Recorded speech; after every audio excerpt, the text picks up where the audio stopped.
Okay. Howdy class, welcome to one of our very last real days of class. It's crazy. Today we're going to do our presentations. The big presentation day. She'll hopefully eventually show up. Okay. But first we need to talk about, I'm going to grab my phone so I keep track of the time and time all of you. Did you see my email earlier? No. Yes. Everyone. Somebody who saw it, explain to the rest of the class. All right. So, Mary and Larry are going first because that was his randomized order, and we're all going for 12 minutes is our presentation, and then 3 minutes for discussion. Yep. That's that. Sound good? So everyone's got 12 minutes to present. If you hit the 12-minute point, or when you hit the 11-minute point, I'm going to raise up my hand. When you hit the 12-minute point, I'm just going to stop you cold, okay? Just to make sure we get everyone. Then we're going to have 3 minutes discussion, and then just keep on moving. Really quick, before we do that, I would like everyone to pull out some sort of calendar or something that they keep track of their daily life with. And we need to figure out when we're going to do the demos. So you have next week, which is really only one class period on Tuesday, right? Yep. Then you have Thanksgiving. Then you come back on like that Monday and Tuesday, and that's the last week of December. We're just going to have... You mean first week of December? Yes, the first week of December, last week of classes.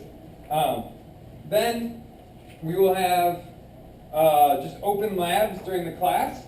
More of me hanging around with you guys, last minute crazy soldering and putting stuff together and programming and everything's breaking, but then everything works again. So a lot of that. Then we're going to have our very last thing, which is the demo day. I'm thinking the demo day is I'm planning either Thursday or Friday, late afternoon, early evening. I'm thinking like 4 to 6 p.m. I would definitely prefer Thursday. Thursday. Well, which week? I'm sorry. This is the last week, so it'll be like December 4th, I The think. week after Thanksgiving. The week after Thanksgiving. Yeah, I can do I have that. class till 4:30. So 4:30? Yeah. Okay, so what if we made it at like 4:45 we set up, and then we say like the demos start at 5, and so we can invite other people? Does that work for people? On Thursday? Thursdays? The 5th? Is that the 5th? Yes. Thursday the 5th at 4:45. How long do you think it goes? I'm thinking probably demoing for like an hour. So let's say from 5 to 6. And then you'll probably have some time for breakdown. So you'll probably be gone at like 6:30, the latest, I would say. Something like that. So 4:45 to like maybe 6:30? Yeah, I think that'll be your time commitment. How does that sound? Yeah. Cool. That was the quickest we've ever decided anything in one of our technical classes. And Anna was late, so she doesn't. She will have to abide by our will. Cool. So this is going to be the main goal. Now let's talk about place, because some of you guys have outdoor things, and you want trees. I went scouting around, and I found a place where we could do indoor and outdoor things, also with trees.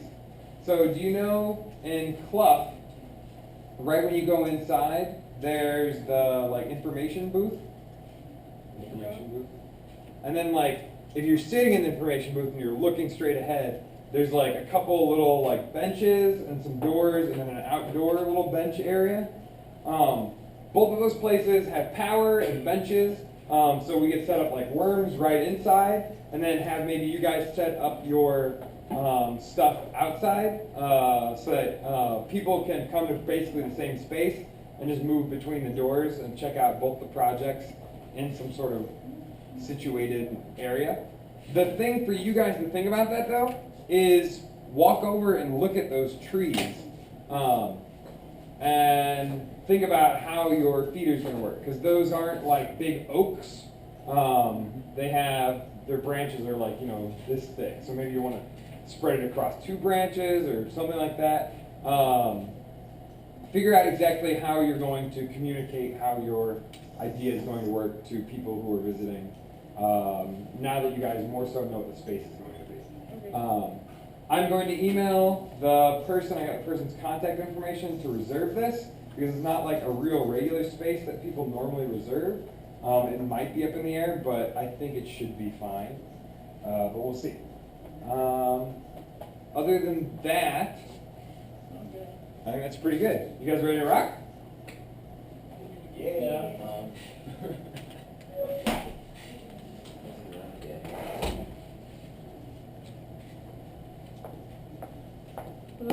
I need to leave like 10 minutes early because I gotta get to the traffic court by 2. Okay. No, I didn't do it. Somebody else did me. But recently? Yeah, it was last. Yeah, I mean, whatever. But all I have to do is sit there. This is actually the second time we picked somebody.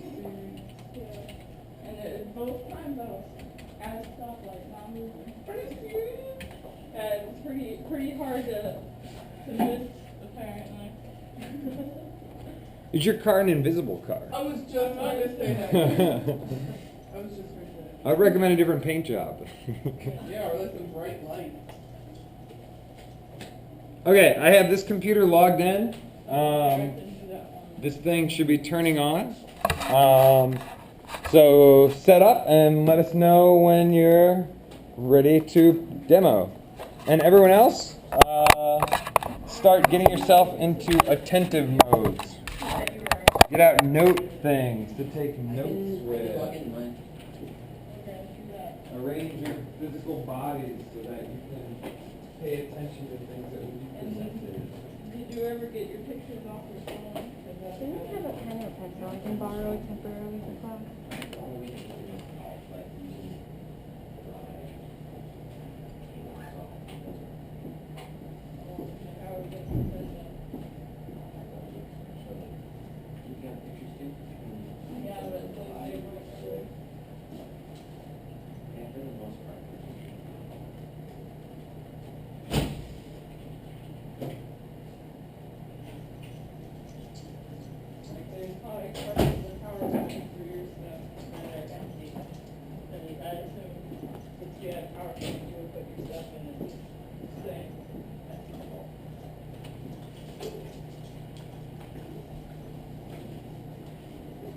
Okay. People, the back half of the classroom will turn into lava in about 30 seconds. Don't melt. You know how hard it is for a teacher when half of his class melts in lava? We do a lot of explaining. Yeah. It is close, but I think. Don't worry about it. Yeah, it's like whatever in charge of like vegetables and leafy. The floor is on the roof. Yeah, I don't know how to make this work. Good enough. Go. Sure. Good enough. All right, people, lava in 10, 9, 8, 7, 6, 5, 4, 3, 2, 1. Larry, Mary, are you ready to present? Yeah, like this is mostly development stuff because their pictures are still on his phone of past development stuff. But anyway, they're stupid Okay, you have pictures. 12 minutes. 2. Okay, so I'll take half of that and we'll show the rest of that. Okay. So what is our project? I think you guys know we're counting things, animals in the wilderness, and this is not where it's supposed to be. Okay, our inputs are, I tried like a ton of inputs. There's a PIR, which I nixed it because it didn't do meaningful reading very well. Like, I could get it working, but it was kind of almost like random to see whether it would actually trigger or not. And the pressure pad, which we decided to use, because that thing's really reliable and gives really lots of detail on its reading. And then there's a VCLNL proximity sensor, which is like a better PIR, which apparently is not better enough because in the flex sensor, which we were originally considering making a perch out of, and if you sit on the perch and it flexes then triggering, but it's not that, because you have to bend it way too much for it to be useful in our project. Tried a stroke sensor, and that one also wasn't suited up, and so we went back to good old photoresistor, because that's very, very good for detecting things in front of it. So here's like some of me testing some of the different sensors. That's like the VCNL one, and the flex sensor, which I even put it into the machine, but it really wasn't useful enough. And the outputs are a bunch of different servos, which I did. We had 4, and we ended up using 3. And one of them is to control the arm that blocks food from falling out, and the other one is to count. It moves 20 degrees every time a sensor goes off. So that's a way that if we take the Arduino off of our computer, we can still count things, the number of times it went off. And we're still considering having a speaker. I'm not sure about that. It might scare things. We'll have to see how good we can make animal noises with the PWR speaker. And this is a lot of different stages of putting it together. Like this is before I figured out that hot messes of wire are a bad idea and I should tape them together. And this is my lab, the home lab, and this was the other day. I was setting it up in class. And here's a bunch of design documents. These are like this is from like the very first design where we did the bird and squirrels were separate ideas and we put them together. And this is a bunch of considering different setups we could use. And this, you can't see it very well, but it has like pseudocode and ins and outs and planning. So that's the very original planning. And this is like our more later design. It's in the top left, you just have it set up, and this is the idea of having 2 different sensors is they're trying to find a way to distinguish between birds and squirrels by positioning them differently. But right now we're just trying to get an animal to set it off because apparently putting food just randomly out isn't good enough to attract the attention of animals. So right now we're just trying to get something to trigger it. So the top left is just the thing set up. The top right is a squirrel triggering the pressure pad, and the bottom left is a bird triggering the photoresistor, which again, they all work pretty well, but we have to actually get an animal in front of it. And we tried, apparently for like an hour and nothing even checked it out, so that's a pretty big problem we have to consider. And if something's triggered, it moves 20 at a certain degree. And the finest update so far is to make an Arduino shield so we can just plug it in instead of having a long setup period, because right now there are like 8 different wires consolidated into 5 wires, which still have to be plugged into 8 places in the Arduino. And to add to the sensors to make them easy to replace, like embed the pressure pad in fabric so that we can just tie it onto a tree instead of positioning it and things like that. And yeah, trying new ways to attract animals because that's harder than we thought it would be, especially in winter when there aren't as many. There's a falcon on campus apparently, but I don't think we can get down here. Okay. So if you'd like to come over here, I can show you at least all the different parts of how they work. For the most part, I would just make it clear and figure out how to actually track these animals. So this actually here is what we would be using it. It would be set up something kind of like this. This would be kind of attached to the tree, and this would be attached to the tree with it. Keep it like that for now. Each time one of these sensors is set off, this would open up, it would move in a certain type of degree and let out some of these seeds. I can show you here. This is our pressure sensor. You see it would move, let out a few grams of seeds. And each time that happens, this moves. This is our counter. Let's change that later. But each time this is set off, it increments just the tiniest bit. Both of our sensors work. We have the pressure sensor and this proximity sensor. Both of them can be set up to have different types of sensitivity, so that works well. As for the machine itself, it works fine. We really just need a better way to attract animals. I spent a good 2.5 hours today trying to get something to eat these. Nothing did. So that's one thing we need to change. Another thing is, like Mary said, finding a better way to install them in trees, and maybe not such a dedicated install, because right now if we were to install it in a tree, it would take just as much, if not more, time to get it out of the tree than we did to put it in. Besides that is our animal feeding machine. Are there any questions? I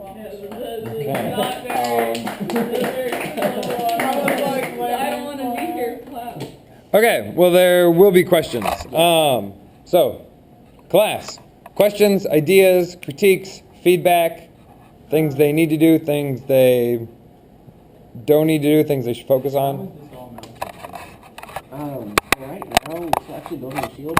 We have cover pins for each type of wire, and the wires themselves are kind of long, which is why it kind of looks in a mess here. Once it's all stretched out, it's a lot more organized.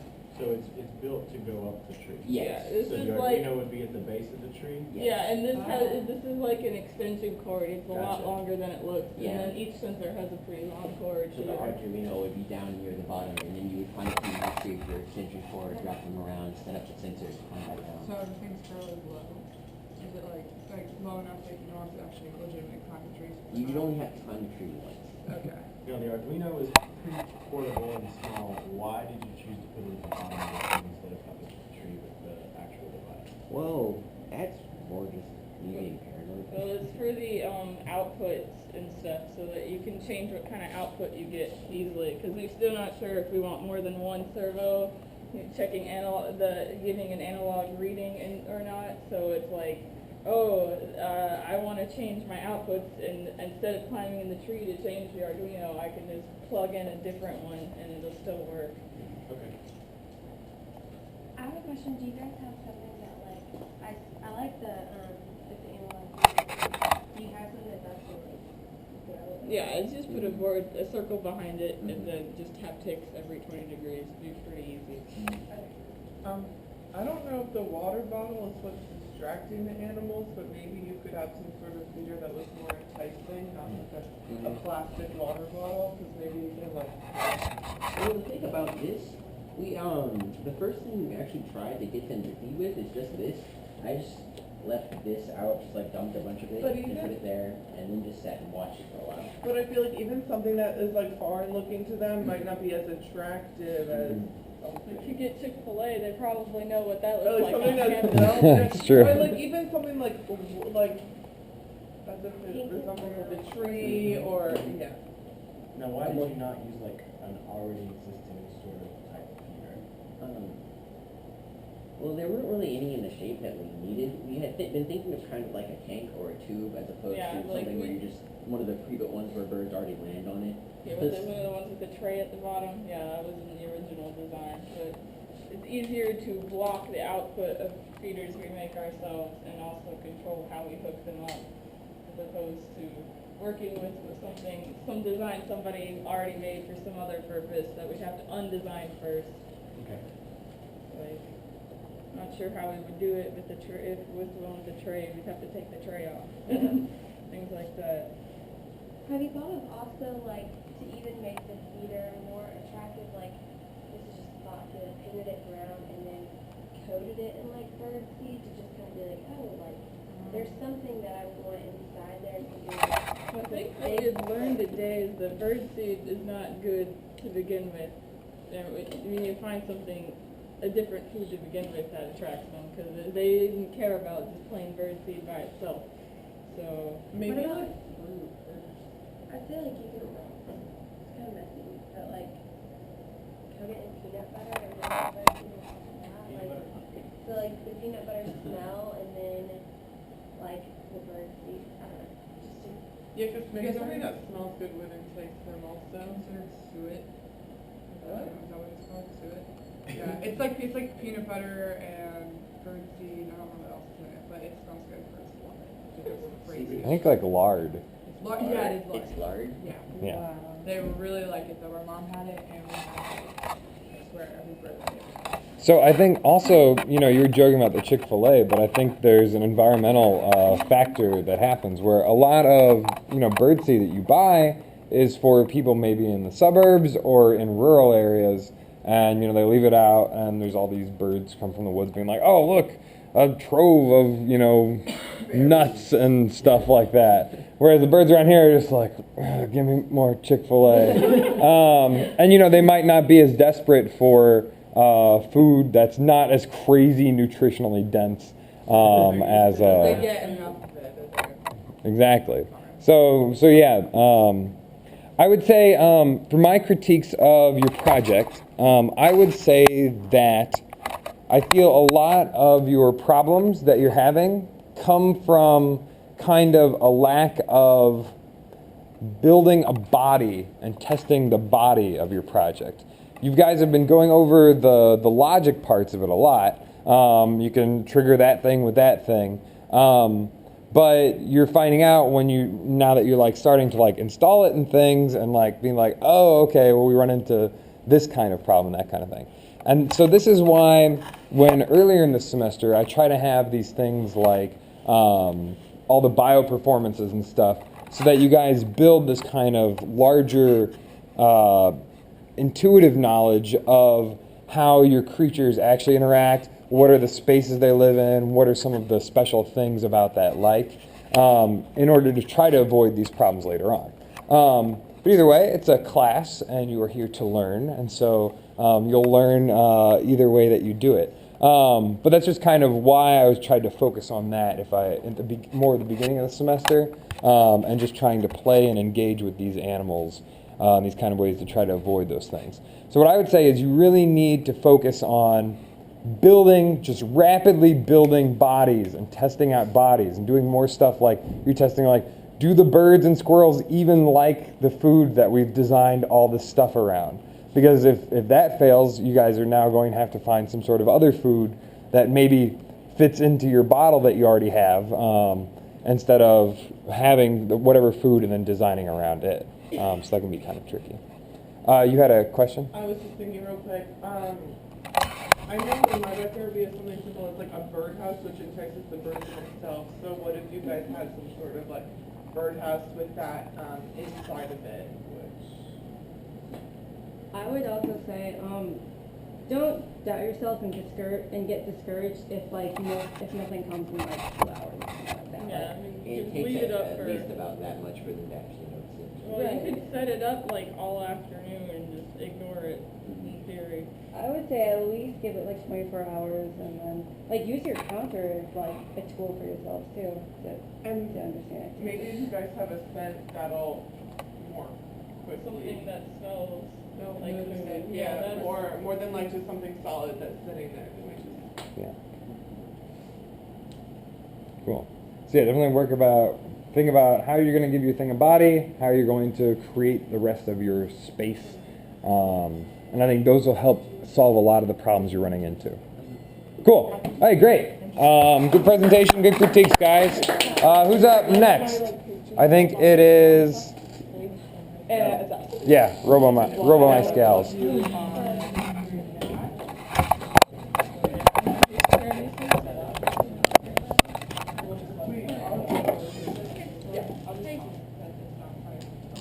I'm gonna preface Anna's and my presentation by saying that. With an excuse, because we don't do excuses before presentation. Yeah, Okay, good. Good. Whoa, that was so. Good. Like I'm just saying. I'm just saying. Late last night when we were working on this, our photo resistor snapped, and we have the other one. We just installed it. Yeah. So but that happened last night. Okay. Yeah. Did you collect something to prove to us? Yes. I'll show you that. There you go. That's how you gotta respond. Temporarily hook up another photo resistor to it right now. His daughter, and then we'll just do that. Go for it. Yeah. Okay. What? I have some videos and pictures. Way to non-excuse. Things that really happened. Okay, I mean, what I'm going to say is things are always going to happen. But what you guys said, Excuse is the reason, right? sure, and you guys are saying like, look, we proved what we've done, and here's how we're going to fix it right now. So you're just telling us what's going to happen. Doubted me. I didn't doubt you. I tested you. You're like, ah! I tested you.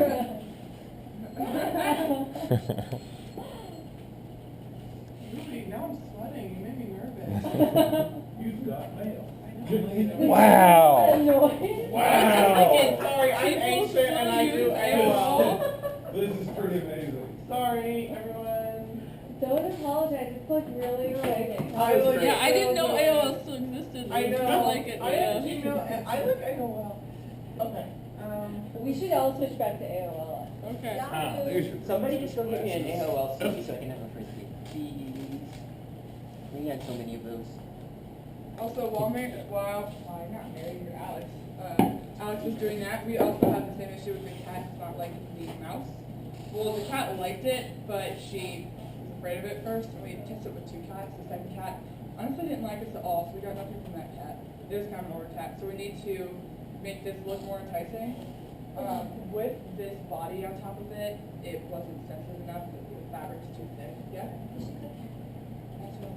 We ran into another problem. Did you just mention that we were initially playing with this cat and I was not there to witness it, but according to Anna, she really did chase the mouse. Oh, I have video of her. Okay, so she has video. What actually happened was the cat unexpectedly had surgery. So we're waiting. She'll be fine by like Saturday, Sunday. So we'll go back to the third. The So- second cat we used, She hated was not. everyone. When we come out from under the bed. We also have film of that too. She was not excited at all. But yeah, so. Well, I'm looking right now. Okay. So Touch it. So yeah, I put foil on the bottom. I'm thinking of redoing this and having all the wires just barely above it. Just barely. And they're not actually going to touch each other. And I put the foil so it'd be easier so they don't have to so specifically move, just if they get moved down the hall. will you explain the anatomy of the mouse in itself, just so everyone understands? Yeah. Let's start from you guys start from your like whole presentation. We kind of like just drifted We're jumping into around. random jumping around. Give us your full presentation. Okay. So You I'm going have to 10 minutes. Okay, I'm going to explain. This is pretty much our schematic, if you will. So what's going to happen is over there we have our automatic cat feeder. Danielle, can you Vanna White their little thing for them? Is this good? Okay. Okay, so what we have over there is our automatic cat feeder. And what would happen is there would be ordinarily a table kind of next to the cat feeder where there would be resting a photoresistor, and on top of the photoresistor we have the toy in there, a cat toy. So by us kind of jingling the cat toy, the cat should be attracted to this toy and it should come close to the automatic cat feeder and go in front of the photoresistor. It doesn't even need to like touch the photoresistor, it just needs to really block the light from going to the photoresistor, and that's going to allow our automatic cat feeder to rotate 72 degrees. What then happens is there's a mouse in there, a motorized mouse. The motorized mouse, because it's motorized, will come out of the compartment, start running around. This mouse is special in that when it hits anything such as your foot or the wall, it changes direction. So the cat should be encouraged to chase after the mouse, which with our first cat it did. And what happens is when the cat bats the mouse or clamps on the mouse, touches the mouse, a beep is sounded. And Anna will explain to you why that happened. And then once the beep is sounded, the beep alerts a microphone which is attached to the automatic cat feeder, which causes the automatic cat feeder to rotate another 72 degrees, which reveals catnip or a treat to the cat. So our two inputs are the microphone and the photoresistor. And our interaction with the environment is the fact that the mouse needs closed spaces in order to rotate. And so that's what should ideally occur in our project. And that's kind of our overall. So Basically, the toy that we're gonna have hanging in the first is this. The cat, the first time I played with, literally went bonkers for this. She loved it. So I stuck it in front of the photo resistor, and she moved it, and the toy rotated. Currently, this is one of our like to fix up things. We have this kind of okay ramp for the toy to come off of. I mean, well, it's actually not okay anymore because it's just duct tape. But sometimes it would fall over, so we really need to find a better ramp for the mouse to come off of.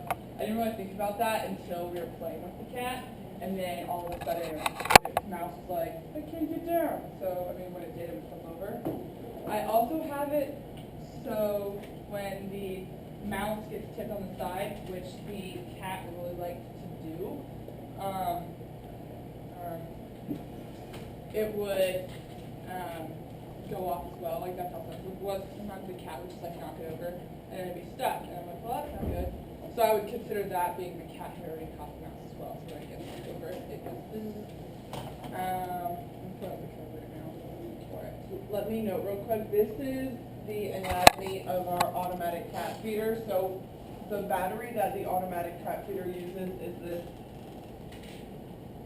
battery, this humongous battery. So we had to tap into it and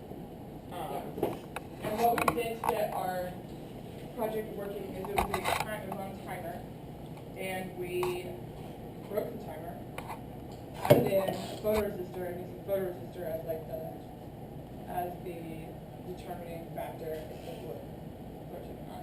So I'm opening the code and get. That's just showing a, that's just displaying a picture of. Can you make that bigger for us?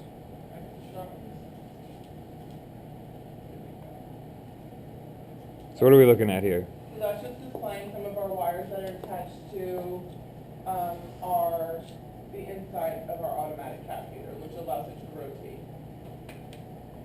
Which allows it to rotate when the cat goes in front of the photoresistor.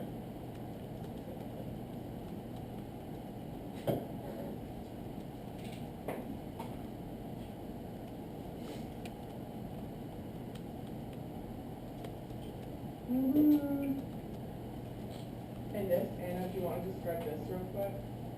Okay, so that was me testing out the, like the sensing. So just below that, there are two wires running along the side of my computer, and that is tinfoil. And I would just like lightly press it down, and the buzzer would go off. So that's what that is. And the little thing over here is the microphone. Yeah. So that was part of my mouse.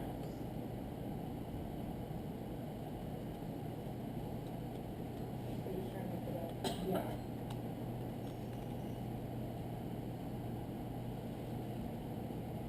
Like I said, the first time we interacted with the first cat, it worked pretty well.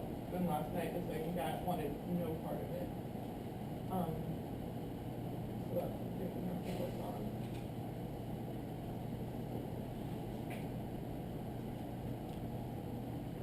How are you guys going to demo this for us on Thursday, the 5th of December, between 4:45 and 6:30 p.m. at Clough? We are going to have a video of the cat, and then we're also just going to let people play with it for themselves. Like, would that be sufficient, or would you want us to try and find and bring the cat? I think that's probably a good idea. Okay. To bring the cat?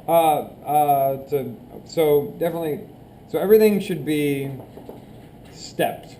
What's the minimum thing you can do to show someone like, hey, I did this thing and it works? Probably having a video, having a way to show it out there. We're not going to have, there's not going to be projectors you can plug in this weird space in Clough. So think about how you're going to show the video to people. But start with like, what's the bare minimum, and then add on what are better and better ways where they can actually understand what's going on. So then like live demos of the things there that they can play with. Easily, although we're not cast, obviously, we're easily able to obstruct the photoresistor like the cat would, and we're also able to tap the mouse like the cat would, because you don't need to go like that. Like, it's simply a touch, and that causes the beep. And so things you can do is think about if you're going to have people play with the thing, Demos can be really boring because, especially with like animal things, where someone's like, "Okay, great, I press this thing and then this thing happens." Great. You can think about ways to get the people in the mindset you want them to be in. So, like, if you just have something simple like a little headband with little cat ears, and you're like, "Here you go, you're a cat now," then it scripts them into like, "Oh, okay, I'm gonna crawl around, I'm gonna play with this thing, and I'm gonna more so pretend to be a cat instead of showing up just as a human who's thinking about what cats do Okay. instead of seeing how cats feel." I understand. Cool. What I really want to show you guys is the mouse, because that's really cool. Here's the mouse right here. Is it working? Yeah. Press down. Well, you gotta hold down this wire. Okay, so here's our mouse. What's the concept? Well, let me show you. Oh, thank you. Okay, so here's the mouse. It'll be running, hopefully that'll be, Maddie's interested. Did you take the wheel? Yeah, for right now. everything works Okay. for dogs. 'cause But it also dog is Still turns when you hit the wall with it. Takes a little longer. What was your purpose of taping it, Anna? So it could successfully go on the ramp, but I'm fixing up the ramp, so you can just untape the middle if you would like. Okay, yeah, because we taped it. You have 1 minute. very interested dog. Okay, I just wanna. Let me show you my videos of it turning then, so if we can. Yeah. But, anyways, without the tape,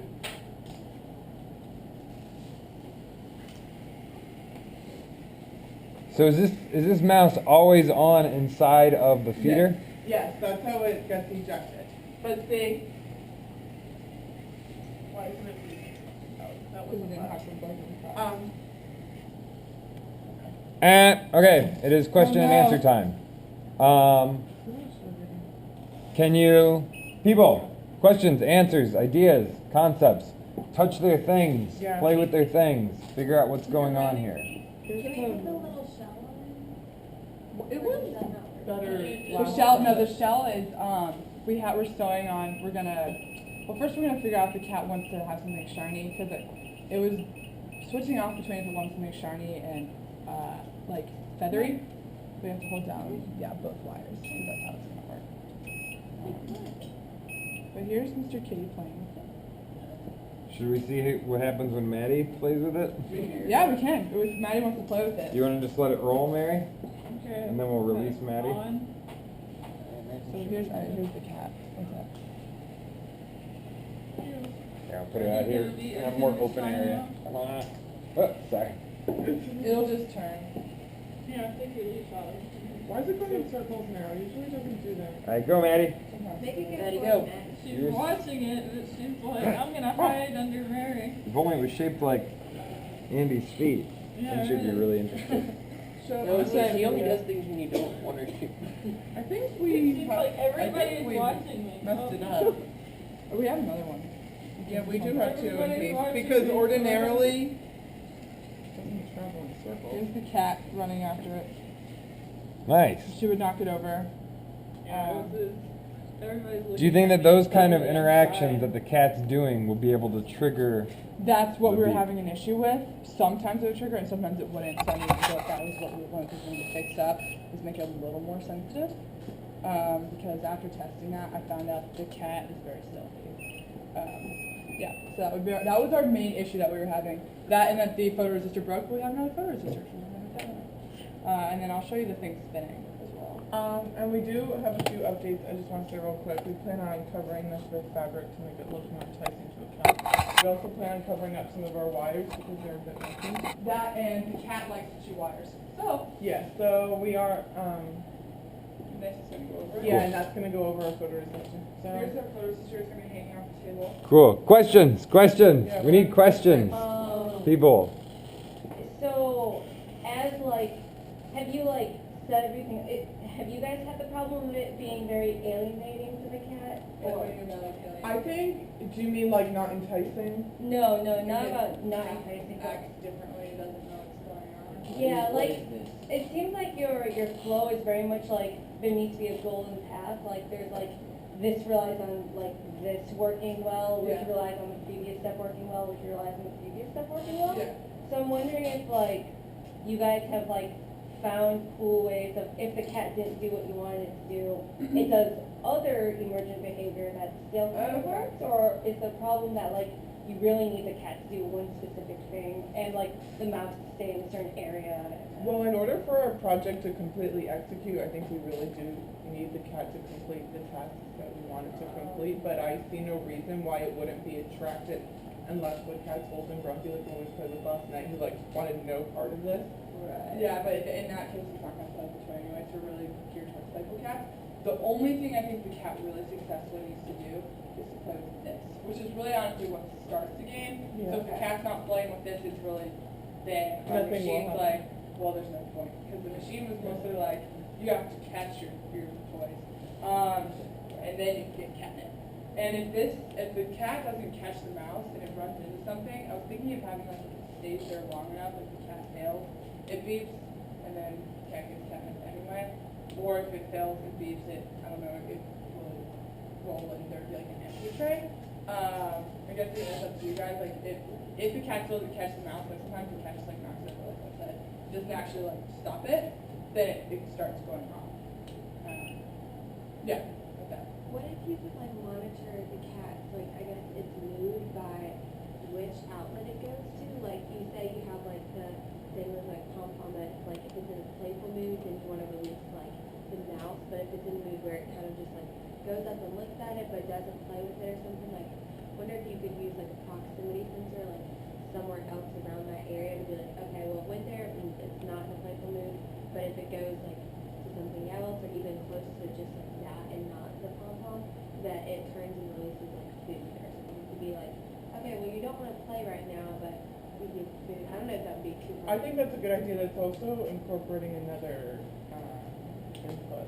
So, yeah, kind of like a fail-safe thing to be like, okay, well, it doesn't want to Something play, encouraging. but like, we can still give it something to interact with the machine and stuff instead of being like, no, I'm not doing it today.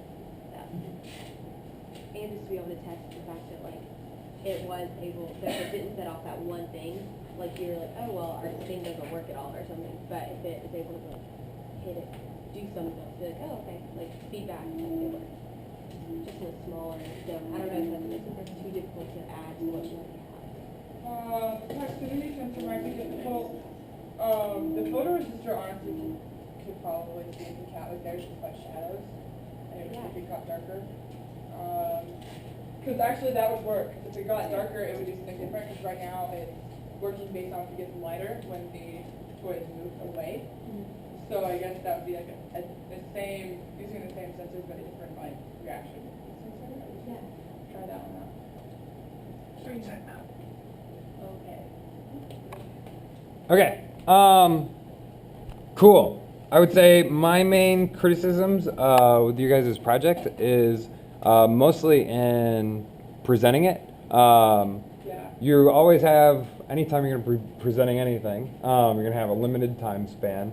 And you guys are a bit disorganized, and it was kind of hard for us to, if you had your presentation organized a bit, I feel that we could have gotten more to the meat of your problems quicker, more efficiently, and could have chatted more about it. So think about that in the future, especially when you're going to be doing your very time-limited demos during that cluff. I'll send out more details when I get everything completely finalized. While we're in club, we have time to get there before. Yeah. 15 minutes. Yes, or more. We just made it 4. You can get up there way earlier. I'll try to get it between like 4 p.m. and like 7 p.m. or something like that. In defense of our time issue, we didn't know we only had to present until this morning for 12 minutes. Okay. Well, you could have also done a calculation of 4 groups divided by 80 minutes. There's a possibility to play, Okay. Well, nice try, but no, fail. Sorry. I think it was B. B effort. If we have extra time, maybe we can show you. All right, cool. Danielle, let us know when you are starting. Cool, sure. So in terms of, you guys can have your key, and this time I'll take my Wi-Fi. What? You can copy and paste, it totally works. Yeah. Really? Yep, copy. Done. Yep. Oh, well, it's too late now. Where did it go? It has to load, cause. Oh, thank you. No. Oh, that's cute. Right. We're gonna pretend that was there. Okay. We're even going to move this all the way down. Look at this guy up there. So, I don't have much to show except for maybe a system diagram because we didn't get the chance to like talk about my presentation last week, or my project last week. So the direction that I'm going to now is still long distance cat loving. There's a green side or a human side. I'm just like avoiding the word human because we're trying to make interactions like agnostic enough for non-humans to show affection to cats long distance. But that side to show affection to a cat in a long distance term, sorry, very big picture. There are two components. There's the input where they can send love to the cat through a pocket cat, which uses a lot of this like stroke sensor thing, which is very like a natural way of like showing tactile affection, and even like this pressure pom-pom where this little like fake cat or like a little cat totem, a little cat that you keep around and like reminds you about your cat throughout the day, made out of pom-poms and like gives different outputs based on how much you squeeze it and love it or hate it and smash it. You can be like super expressive about it. That will all be within your pocket cat. That goes, as before, it goes to like this like other side, the yogurt side, which has this cat tower. So when the cat tower receives things from our long distance pocket cat, there will be like a range of different LEDs, and perhaps there will be different LED patterns for expressiveness. A place of testing would be about how much does a cat care about different patterns and different colors. This cat tower also has stroke sensor input for, like when yogurt is super touchy-feely. Like yogurt doesn't do well with toys, but yogurt's like all about, let me put my face in your face. So the stroke sensor will work well for yogurt, and those strokes get sent back over to our little pocket cat who lives in this like scarf that the green side wears, and the scarf kind of has this like vibration motors that's kind of like a cat show affection through like the massaging, kneading kind of like thing, to also give another tactile feedback for whoever's wearing the scarf, that kind of feel and that kind of mood. And I guess the last layer of complexity, the last layer of complexity is that this is all supposed to happen at some sort of like long distance where you cannot. Oh, that's funny.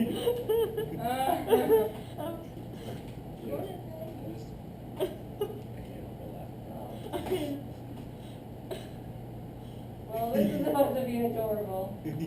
Oh my god. Yay. So, I think I've met that stuffed animal.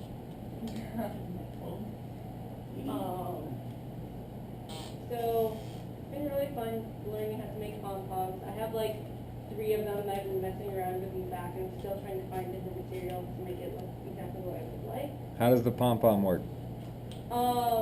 So if the pom-pom is made out of wool and some sort of like steel fiber, or something that's also conductive, pressure, like changing it will change the conductivity and like its current and things like that. So if you have something that can read that, and can read those subtle changes, that that's something that works.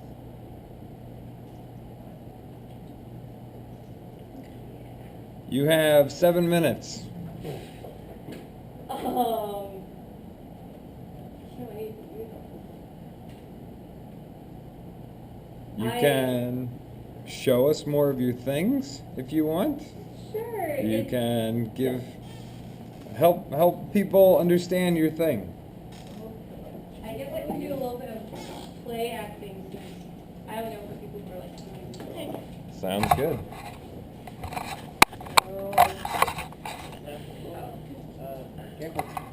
So show us. You got 7 minutes. You can do a full-on performance. Set up the green side. Set up the white side. Done. I can do that. Choose people from the audience to be whatever actors you need. I would love for you to be a cat. Hey, quit. Thanks. Let's go to the front. That seems more proper. The front.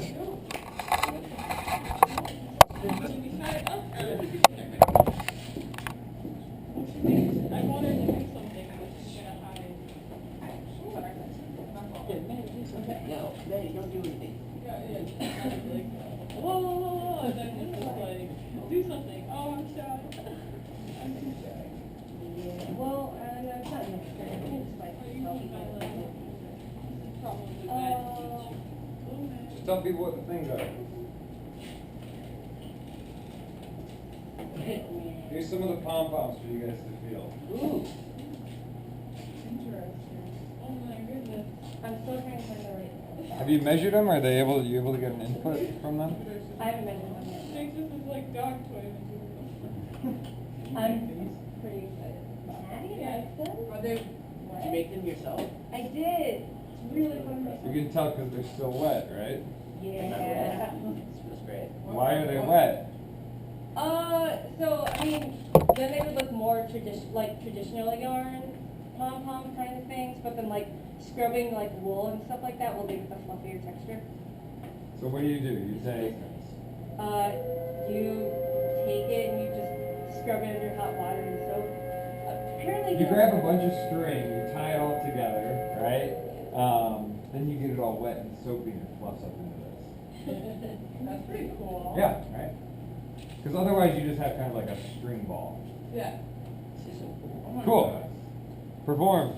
Okay, so the underlying thing is this is going to represent the internet and distance. And we're going to put that between us. This is going to be our little like tower thing that has some sort of stroke sensor and like a bunch of LEDs and stuff like that. So that's going to be Okay. there. You need other Here's actors? the tower. So cool, we had a cat that was all like, oh my gosh, like, yay. She's the cat. So, went through all of this. Say green side has like some sort of like scarf. So thing. information, beep, beep, beep, beep, boop, boop, boop, boop, beep, beep, beep. Okay, it's there. Vibration motors. The vibration motors just flail about a foot in front of your head. Around here. Yeah. Between that or slowly lets me know that my cat has sent me a But message. where are they? In some sort of like scarf or something like And that. you just constantly hold it in your hand? Well, Wear it, wear it. You're a you. You're acting. Hey, okay, she wears her scarf on her hat. I can help you. Buzz, I buzz. can do it. I have a whoa, scarf. whoa, you guys. Yeah, talk, give her your scarf I real have a quick. scarf. And the binder clip would work. Boom. Yes, Yes. yes. Look at this. Done, you guys. Wait, this is actually really nice. So is your cat like in your Really? house or are you just doing this like a random cat? Where's This is my cat in my house. Yogurt. This is yogurt. What's up, yogurt? So not only do I wear this super awesome scarf all the time, but in my little like pocket, if I'm like, or if I'm carrying him around in like a little purse, I'm like, dude, pocket cat. I'm gonna either like squeeze this or, you know, like maybe there's going to be some sort of setup where there's like a little like patch or like a stroke sensor. So then that should send a signal over there. Bum, bum, bum, bum, bum, bum. And Then what happens here? the LED is all like, I'm flashing. Flash, flash. Cat gets confused, starts petting more, I guess. Seizure. Flash, flash. I'm not kidding. She Yeah. passed over and I'm like, ah. So, All right, cool. Questions, critiques, thoughts? Ideas. I have one. So Go how for are it. you gonna get the cat to deal with it, to care about the stroke sensor? I'm really lucky that I'm working with an animal whose personality I know, and Yogurt's very lonely. Yogurt's super lonely. I decided to mix the catnip spray, that's what you were leading that towards, because I wanted it to be less of a reward thing and more of a communication thing. But that's true, I don't really have a huge motivation for Yogurt to go for a stroke sensor besides her personality. Again. So you know that she likes this pole anyway, Yeah. and you're just kind of augmenting something she already likes in her environment. Yeah. Okay. Others. One idea I had is if you had like, so you have this cat tower, and you have like a, I guess like a heating pad blanket on the bottom of it, maybe you could have one button that somehow went through the internet or something, then talk to like, if a servo or something, literally just like press down on like the heating pad, like turn on button, and then it, There's something called a push button. yeah, and then it like turns on like heating pad, so that'd be like a, I guess, for me, the most like visual and direct way of like, oh, like something for the cat, who's like temperature the cat can like actually feel it instead of like LEDs, because it might be confused by the LEDs, like, oh, that's cool. But, so yeah, I don't know. So I really, really wanted to do electric blanket stuff, but I was warned against that because the feedback's not quick enough or immediate enough. Like, by the time that an electric blanket heats up, it detracts from it, but Yeah. I still really liked it because I think it'd be cool to like cuddle with a cat by Yeah. like that. But Well, have you tested out flashing lights with your cat at all? Do you know how it reacts? I have not tested out. Okay. Yeah, I'm a little worried about that too, because my cat's used to like TVs and computers and lots of people going all the time, so I don't think he would care about LEDs at all. It's just like, oh, something weird is in my apartment again, I'm just gonna ignore it. A suggestion I had from a friend was just like more sound input instead. That would make it more personal. But I'm also not sure if that would be alarming or not. But what do you guys think? Well, I think that probably would actually be one a good way of getting feedback. Like maybe in combination with the LEDs, something like that. Because like you were saying, with all the LEDs, the flashing lights, most cats that live like inside are just used to all of this flashing stuff. Right. And this is just, oh, it's another thing that's flashing. And somehow make a sound that's personalized, or maybe even your voice, something like that. You would make it more. Right. I think something as simple as there's already those cat towers that have like just like a spring and like a dangly thing, kind of like they have. And if you just had something that like you just hooked it up to a servo on top of the tower, and when you petted it back, it just like wiggled and just like wiggled this thing, then maybe the cat would be like, hey, well, look at that, whatever. Yeah. I did think about for Pocket Cat, I even wanted to do like a weird analogy of like if it looked like a cat and it had like two photoresistors for eyes, and then you would like play with a cat by like doing this kind of motion, then it would like literally translate to a servo that like moves back and forth. But then I kind of had advice from a friend to keep it tactile and to keep it very much just like very but if you did that, you could do something kind of like what they had. If you had the like a little pom-pom like on a thing, and it went back and forth like that to kind of like draw outside. Instead of an LED, the cat might not know how to respond. Like if you had a pom-pom at the end, it'd be like something it could play with. Right. That could be really cool. And for both of you, I think of those like vines that we saw with that metal that retracts when, so like you could use that to like make the pom-pom like jump up like that. I would caution a little against that metal because it's kind of difficult to work with, and it doesn't. It takes a lot to get them as responsive as you saw in that video, and even that it's very slow, and you can't control how they retract. But I think like that. Yeah, exactly. I mean, The idea. servos. You've done plenty with servos. Also, I think you could still do the servo interaction playing with the cat in still a tactile way, where maybe you have two sides of the pocket cat and you just like rub there or something, or like rub across it and then it switches like or something. Cool. Okay.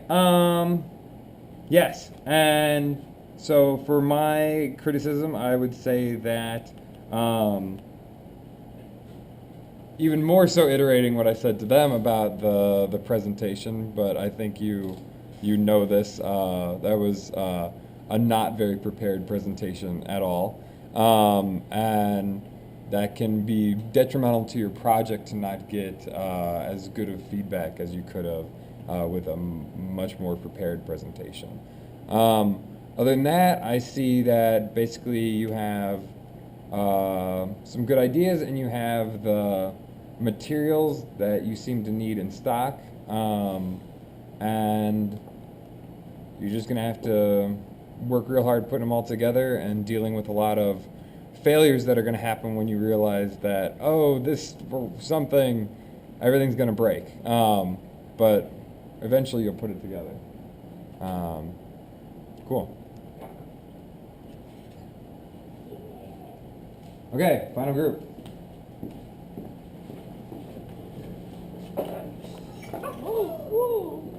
What are you going on about? I'm sorry. She does not like that rolling cart. Goodness gracious. It's like a robot, Maddie. No, Right. she was afraid it was. No, that was bad.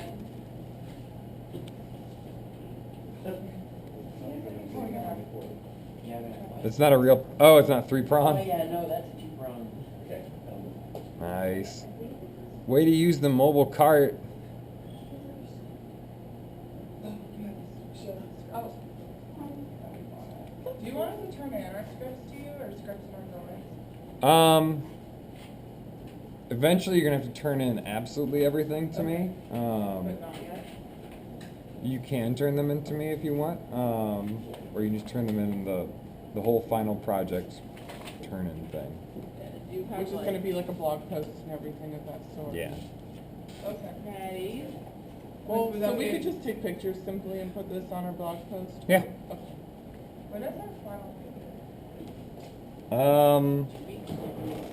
It's. I can look up the exact date, but it's Somebody has a really it's all listed in there. You always Let have me these see. cool gifs. Yeah. Okay, so hey everybody, we did our project on worm, as you can see this one specimen. We like to call it, or I personally like to call it Hunger Games Worm Edition, but Eric thinks that is too intense. Ready. So it's also called Board Game for Worms. But yes, it's all about like feedback between the human and the worm and like trying to get the worm food. So yeah. Awesome. And so our basic like design started out with the worm that you can see down here, just trying to like complete the circuit between like the copper wire and like so if the worm crosses the wire down there, then some type of feedback would occur. And we initially like just saw that on a graph on the screen and we're like, oh, that's awesome. But then how can we make it into a game? So we decided to have this starting process to eventually go down here. So if you see that bottom square, it shows like the worms like crossing over the two strips, and that would cause the doors to open, as you can see down here. And there are two ways that the worm can play.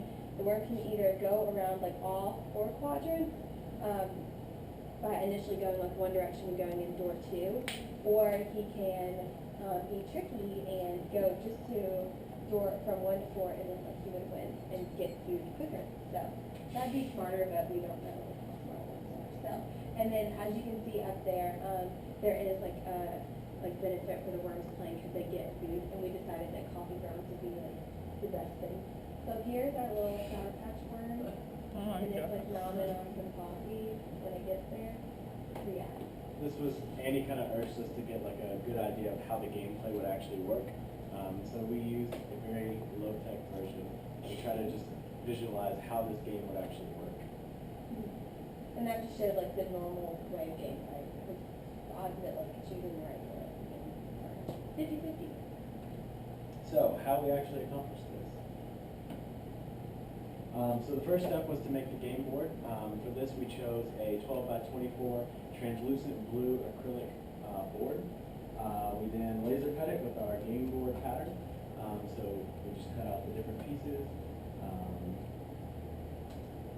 And then we put the game board together. Use this really fun glue that holds acrylic together. Do you know what kind of glue?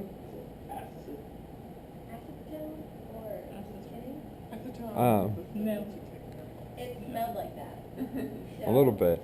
Usually it's I think Acrylic cement, but so. They're so super glue is a cyanoacrylate, and so it doesn't actually. Other adhesives form some sort of sticky thing that bonds to each side.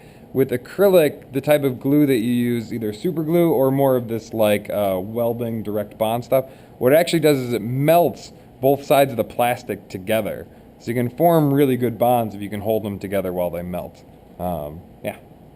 Yeah, and she said it also only like attached like plastic to plastic, so it was okay like if we touched it too. So yeah, it got on our fingers, it got on the table, but it only stuck plastic together. Nice. You got it off your fingers, right? Yeah. Okay. Because it's pretty toxic. I'm She still did here. not. She did Good. not tell us that. Yep. I mean, maybe she's using some sort of special stuff, but yeah, wash your hands when you're done with that. Okay. So this is our completed game board. So basically what's happening here is you have the lower level, which supports the actual game board, and also gives us a place to store all our wires. The center cut is for the servos, for the trapdoors, and then you see the permanent divider walls that create the four quadrants for the game. So then we began to put it all together. And we learned how important it was to, before you bundle up your wires, to actually like label which one is ground and like which one is power and all that. So we had a lot of fun labeling and then playing the guessing game. So that was like that's fun if you want to do that. Another like I like how you make it a game instead of yeah, shoot. we I had so should much have fun labeled. this whole week.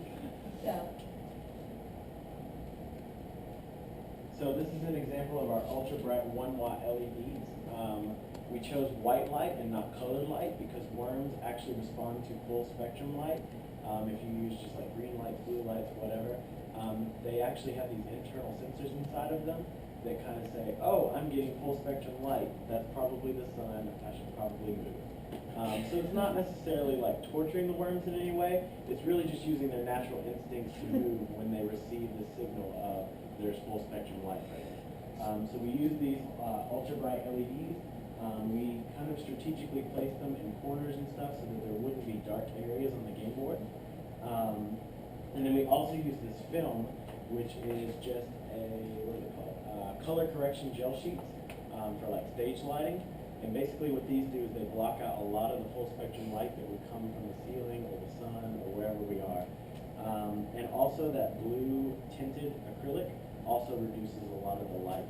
We tested shining a light on the worm through the acrylic and it really didn't care. So that was very interesting that it like blocks out a lot of the full spectrum and therefore it's not disturbed as much. So to the worm when he's inside the game board, it's completely dark in there essentially. It's a lot like the ants that Andy showed us in his lab. Yeah. So the biggest thing we're trying to do is just like mimic the normal like their normal container, which is they all like go to the bottom and they all get in like one big group and stuff together. It's like yeah. So we tried to just like make that same type thing here, and we also like when we group the lights together because there's like 4 groups of lights. We have 12 lights, right? So 12 lights, but only 4 groups, and we chose to do like 2 in one quadrant and then 1 in the other, so that like once he moved to the other quadrant, he couldn't just automatically like, oh, I'm just gonna chill in this quadrant. He was like still like automatically like we wanted progress to keep happening so that he wouldn't just stay. So to keep the gameplay going, instead of just having like all 3 lights like, oh, leave this quadrant and then go hide over here, we're like, no, like keep moving until you get to like your final like spot where you want to be. So our lights are essentially like a human interaction with the game. So the lights are completely controlled by humans using 4 push buttons. So they're just momentary switches. And when you, I'll show you in the code, that when you hit one of these buttons, this is right. So where it says servo code, if you actually look on if you look here on the right, this is actually the code for the light. So what happens is when you press a button, it turns the other sets off and that one on. So you can only have one set on at a time, and they're sort of randomly wired, so that you can't just say turn quadrant 1 on, turn quadrant 2 on. It's like turn half of quadrant 1 and some of quadrant 2. And so it's this game of humans trying to like move the worm using different sets of buttons. And then, I don't know who said this earlier, but with the doors, like when the worms like complete the circuit and the door opens, we accidentally like kind of squished one worm because it's like, oh, door open, and like the worms are really long, and then it was like slap. So we decided that wasn't a good idea, so we put like a 10-second delay so the worm like has time to like inch going through and get into the project before we like sever it in half. That did not happen though. So this is where we set up all the servos. It basically sets up the servo and then also sets up our sensors, which are the 2 copper strips that are connected to ground and 5 volts.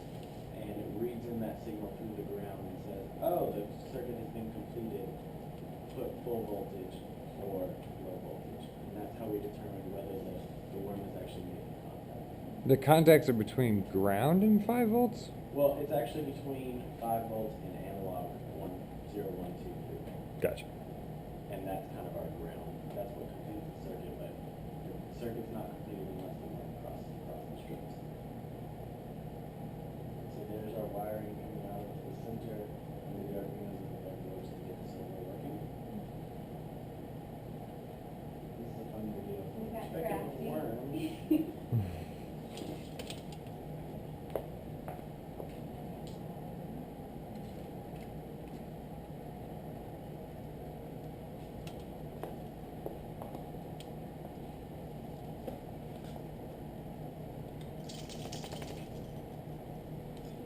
Yeah. Working. Nice. And then here shows like a good like aerial view of what the game looks like in the 4 quadrants. So he like the worm goes that way and then tries to take the quadrant 4 down. So it's a little bit. Good picture. So there's the strips that are the sensors, and you can see the lights now that are on the edges. So here's a video of our servo testing.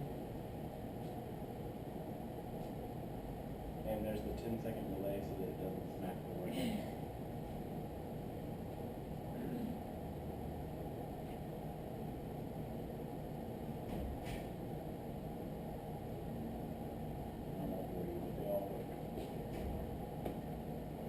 Have you tossed an actual worm in there to open the door? Cool.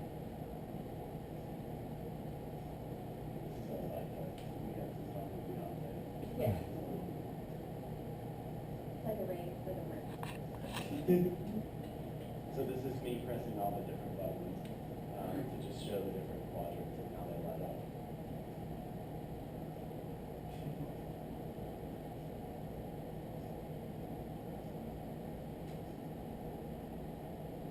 And what does the human interface look like? So here. So if y'all want to go ahead and come up. How much time do you have left? You have basically no minutes left. Okay, cool. So yeah, just show us the human interface real quick. Okay. So the servos are going, Ah. and you just press these buttons. Let's get your different light settings. Why are the servos going? It's a demo. Gotcha. Oh. Cool. I think it's so cool. That's really neat. And then It's really awesome. So that's what it looks like when you're actually playing. Mhm. So that the worm knows that it's dark inside. Can you toss an actual worm in there? I just want to see how well we can see the. Okay. Hopefully it doesn't smack. Yeah, I guess maybe toss it in the corner while it's in demo mode. Oh my gosh. Look spaghetti. oh my gosh. He's fat. How come you don't Oh, cover yeah. the middle?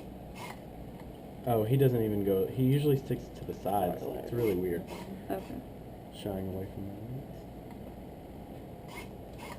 It is a very slow game, though. Mhm. It's not like, oh, the worm's on a rampage. Yeah. Hungry game. Yeah, it's almost like a game you could, you know how people leave chess games out in like common areas. Yeah. You could leave a worm game out where people are like, oh, try to make it progress to Takes get a food while. by lunchtime or something. Can you guys like tell the difference between the games and No. We just like our idea, like we've always designed it around like just being one worm because like if one's setting off a sensor and like this is on the delay for like the worm who just got through and then another one, we don't. want to mess that Yeah, up? we're Okay. like very humane in our games. The less time, the better. Cool. Other questions, comments, feedback, ideas? Nice work. Yeah, it's really cool. Oh, actually, I have a question. So you're only gonna have the lights on in like one chamber at a time, or are you gonna have like? Yeah, you can only Try it out. You can only turn one Yeah, you can have quadrant, but it doesn't mean it's going to be that way. The settings are wobbly. I'm sorry, I just moved the button. I realized that. So the buttons are the lights rather discourage the worms. Yes. Mhm. From staying, so like that's a good like. 'cause we're So trying to- yeah, hopefully Like, you're hey, urging yeah. him. Okay.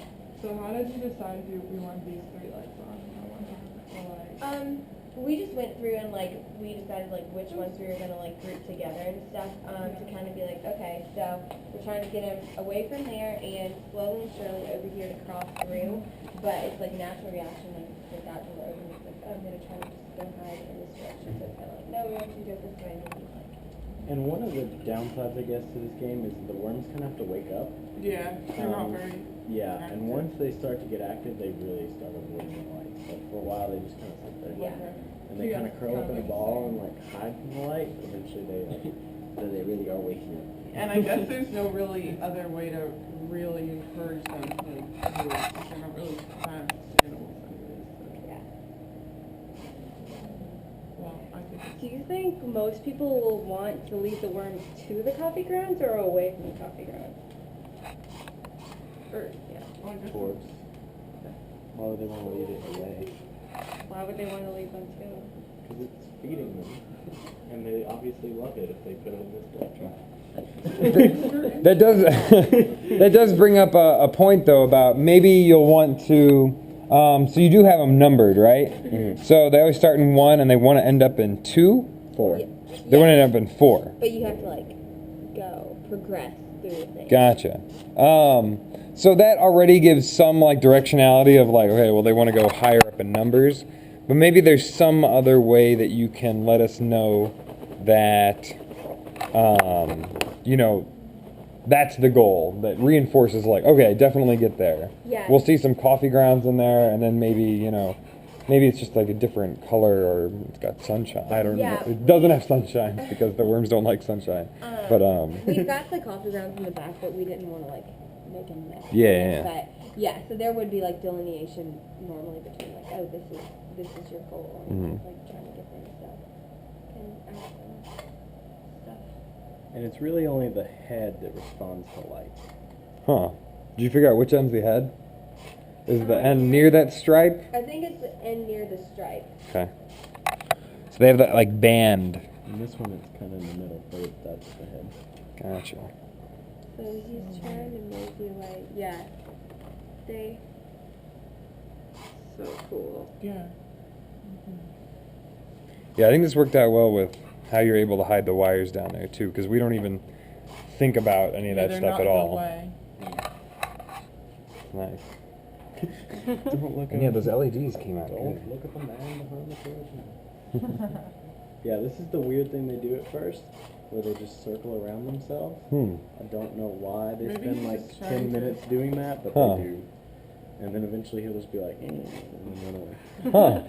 Interesting. I think maybe he's trying to figure out like where the lights I was coming gonna from. say, yeah, Like maybe I he's trying to got shield really himself. frustrated at first because I was like, he's not really doing anything, but he does this and then they move. So I don't know. Cool. Well, and so when you are when you're presenting this project, you might want to have something like a little like visual strip or something out front that shows how the gameplay normally goes. That even includes things like when people are like, oh, you're just all curled up. You could have like a little comic of like, first they curl up, then they go in adventure mode, then you can, try to control them around, and then, win, and, there's a happy worm in coffee grounds or something. Things like that could probably help people understand your demo really easily. Cool. Great.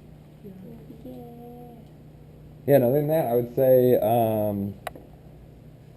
you did a very good, clear job of explaining your project. And you did a good job of really building a lot of your stuff with your thing and trying to see every step of the way different ways that the worms interact with your devices as it progressed. What's like one lesson that you kind of learned after you built something? So like, maybe like you built these servos or something and then you realize something about it. Do you have any examples like that? Because you guys have built a lot of good things here. If we were to rebuild an actual game board, I guess, there's just a lot of negative space over here, and maybe to speed up the game, we would have done it have diagonal walls right here to kind of be okay, keep it moving faster, because as you can see, it's a slow moving game. So I even thought initially when we got this board, I was like, that's a really small board, it's not really gonna take that long, but it actually is a lot bigger than we thought too. And time out of their natural environment like this, the worm, we put one worm up there in the sun just with natural light for literally 10 minutes, and the water just it just disappeared out of it, and it got really, really skinny. So I guess the biggest thing for the worm is the smaller the game board, the better to keep the integrity of the worm's homeostasis up, I guess, to not kill it, because we really don't want to hurt worms. We do want to feed it. So I guess just eliminating confusion for the worm is what I'm doing. There was also a really interesting thing about where they like to stay to the outside edge. They always try to go to this wall first, and then they find the door. It's really strange. Huh. They always work to the outside, and I think that's why this hole in the middle is never a problem, because they work from the outside in. Oh, I never. Yeah, Guess they've it's never decided to even move now. gone to the hole. I don't know. Yeah, he's entering phase 2 now, exploration. Cool. Great. Okay, well, great job, guys. So you have a weekend. Then we meet again on Tuesday, and then we have Thanksgiving. So it's going to be an open lab here Tuesday. We can hack, run more stuff, build more things, document your devices. That's what we're going to be doing Tuesday, and then you have 3 more classes. Tuesday, and then another Tuesday, and a Thursday, and then that Thursday evening. Definitely don't use that Thursday to really be fixing anything in your projects. Isn't that during exams as well? No, exams is after that. Exams will be after. Yeah. So, then finally, so basically that demo is the last physical thing you have to do. Then you'll have to, the next week, you're going to have to turn in your paper and all your documentation of your project. I remember we were talking about aiming for an Instructables documentation of your project, where you can show people hey, here's all my things, here's things I encountered. Also, here is exactly how to put it together yourself. On top of that, there's your paper. You don't really need to worry about your paper now. That should probably be something that I have details about how long it is and all that kind of stuff, but it's mostly a reflective paper where you're combining and kind of thinking about everything that you learned in the class, how it affected your project, any lessons you learned that you weren't expecting, or all that kind of stuff. So it's just going to be kind of an overall, here's stuff I learned, here's how they relate to my project, reflective essay on all this kind of stuff. Cool. And your documentation should help you out with this. So you can do kind of the full written documentation and the paper together. So is the paper just regarding this or the whole class? The paper will be regarding the whole class and how it led up to this project. Okay. Sound good? I have a lot to say. Great. Perfect. Good, good. All right, great. And I will shoot me questions. Send me all kinds of ideas or concepts or whatever. Potentially put together a presentation sometime and then can present to you and see what you think of it before it's time to do it in Sure. Yeah, definitely. Use me to do like, oh, I want to run like my here's a demo kind of thing. Yeah, that sounds great. Email me and we can like try to set up like a time, like like Tuesday again would be like great for that, like during like office hours or something. Cool. Sounds great, guys. We have Tuesday and then the other Tuesday So this, and then the demo. Yep. Okay. Yeah. Make sure. Yeah. Actually, no, I mean, it's not that much that we really need to do. It's we need to fix the ramp and house. And that's it. Keeps like going there. Oh yeah, Mhm. well, that'll be fun. I want to create a really cool plan for Cool. Plans to clear if I don't have any That's fine. Microsoft Office. We can do that. Really great That job, stuff is everybody. expensive, Microsoft Office. It is. Especially when you don't have to You can use Open Office. What's Open Office? That's like the Linux. what you created your Really? There's such thing. I'm downloading this. Go for it. No. Yeah. I And don't. what do you use to make your Keynote. Yeah, All the way. Keynote has such better use of video and stuff. You can get decent video into Microsoft, but it's such a pain. Yeah, we have to download all these crazy video softwares and stuff like that. Yeah. Because we see movies American. Okay. Worm bucket. Cool.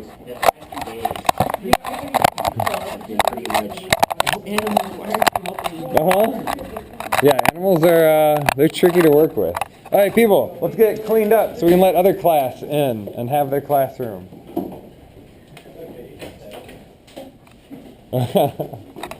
We have a worm board game up front here. If any of you want to see.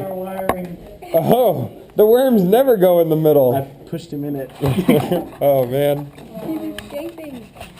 Human error led to worms in the middle. Where's the worm? Oh, He jumped down.